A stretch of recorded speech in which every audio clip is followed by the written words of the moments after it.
ಸಭೆಯಲ್ಲಿ ಅಧಿಕಾರಿಗಳನ್ನ ಸಚಿವ ಕೃಷ್ಣ ಬೈರೇಗೌಡರು ತರಾಟೆಗೆ ತೆಗೆದುಕೊಂಡ್ರು. ಮಳೆಗಾಲದಲ್ಲಿ ಗಿಡ ನೆಡದೆ ಮತ್ತೆ ಯಾವಾಗ ಗಿಡಗಳನ್ನ ನೆಡ್ತೀರಿ?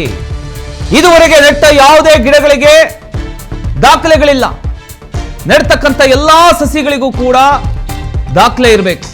ಪ್ರತಿ ವರ್ಷ ಕೋಟ್ಯಾಂತರ ರೂಪಾಯಿ ವೆಚ್ಚದಲ್ಲಿ ಸಸಿ ಗಿಡ ನೆಡ್ತಿರ್ತಕ್ಕಂಥ ಜಿಬಿಎ ಕಳ್ಳಾಟ ಆಡಿದರೆ ಸುಮ್ಮನೆ ಬಿಡೋದಿಲ್ಲ ಅಂತ ಅಧಿಕಾರಿಗಳಿಗೆ ಖಡಕ್ ವಾರ್ನಿಂಗ್ ಅನ್ನ ಇದೇ ಸಂದರ್ಭದಲ್ಲಿ ಕೊಟ್ಟಿದ್ದಾರೆ.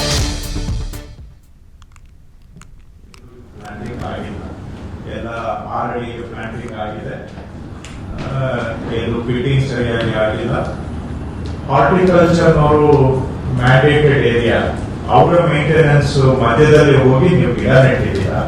ಸೊ ನೀರು ಹಾಕಿದ್ರೆ ಹಾರ್ಟಿಕಲ್ಚರ್ನವ್ರು ಹಾಕಿರ್ಬೋದು, ಫಾರೆಸ್ಟ್ನವರು ನೀರು ಹಾಕಿರೋದು ಕೂಡ ಅದನ್ನ ಹೇಳಲಿಕ್ಕೆ ಆಗುದಿಲ್ಲ. ಯಾಕಂದ್ರೆ ನೀವು ನೆಟ್ಟಿರೋದು ಎಲ್ಲ ಹಾರ್ಟಿಕಲ್ಚರ್ ಪ್ರಾಪರ್ಟಿಯಲ್ಲಿ ನೆಟ್ಟಿದ್ದೀರಾ. ಸೊ ಅವರು ಗಿಡ ನೀರು ಹಾಕುವಾಗ ಮಧ್ಯದಲ್ಲಿ ನಿಮ್ ಗಿಡಕ್ಕೆ ನೀರು ಸಿಕ್ಕಿರ್ಬೋದು, ಆಮೇಲೆ ನೀವು ಸಪರೇಟ್ ಆಗಿ ಹಾಕಿರ್ತೀರ ಗೊತ್ತಿಲ್ಲ.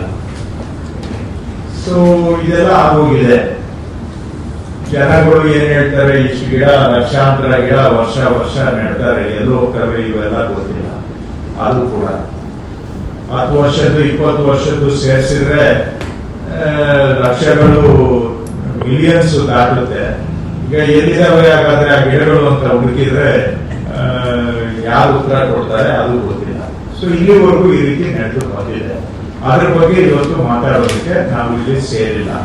ಅದದ್ದು ನಾನು ವೋಟ್ ಮೀಟಿಂಗ್ ಅಲ್ಲಿ ಹೇಳಿದ್ದೇನೆ. ಆದ್ರೆ ನಂದು ಸ್ವಭಾವ ಹೇಳ್ಬಿಟ್ಟು ಅಲ್ಲಿಗೆ ಬಿಡಕ್ಕೆ ಆಗೋದಿಲ್ಲ.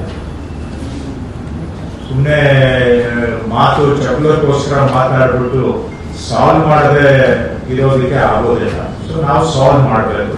ಸಾಲ್ವ್ ಮಾಡೋದಕ್ಕೋಸ್ಕರ ಇವತ್ತು ಇಲ್ಲಿ ಸೇರಿದ್ದೇವೆ ನಾವು.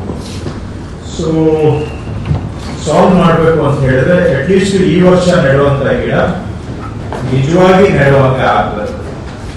ಸುಮ್ಮನೆ ಪೇಪರ್ ಅಲ್ಲಿ ನೆಟ್ಟಿದ್ದೀವಿ ಅಂತ ಲೆಕ್ಕ ತೋರಿಸೋ ಹಾಗೆ ಆಗಬಾರ್ದು. ಮತ್ತೆ ಸರಿಯಾಗಿ ಗುಂಡಿ ತೋಡದೆ ನೆಡೋದಾಗ್ಲಿ, ಆಮೇಲೆ ಒಂದಡಿ ಜಾಗದಲ್ಲಿ ಗಿಡ ಮರ ನೆಡೋದಾಗ್ಲಿ, ಈ ತರ ಎಲ್ಲ ತಾವು ಏನ್ ಮಾಡ್ಕೊಂಡು ಬಂದಿದ್ದೀರ ಅದು ಬದಲಾವಣೆ ಆಗಿ ಕರೆಕ್ಟ್ ಆಗಿ ನಿಮ್ಮ ನಾರ್ಮ್ಸ್ ಏನಿದೆ ಅದರ ಪ್ರಕಾರ ಗಿಡ ನೆಡುವಂತ ಕಾರ್ಯಕ್ರಮ ಆಗ್ಬೇಕು.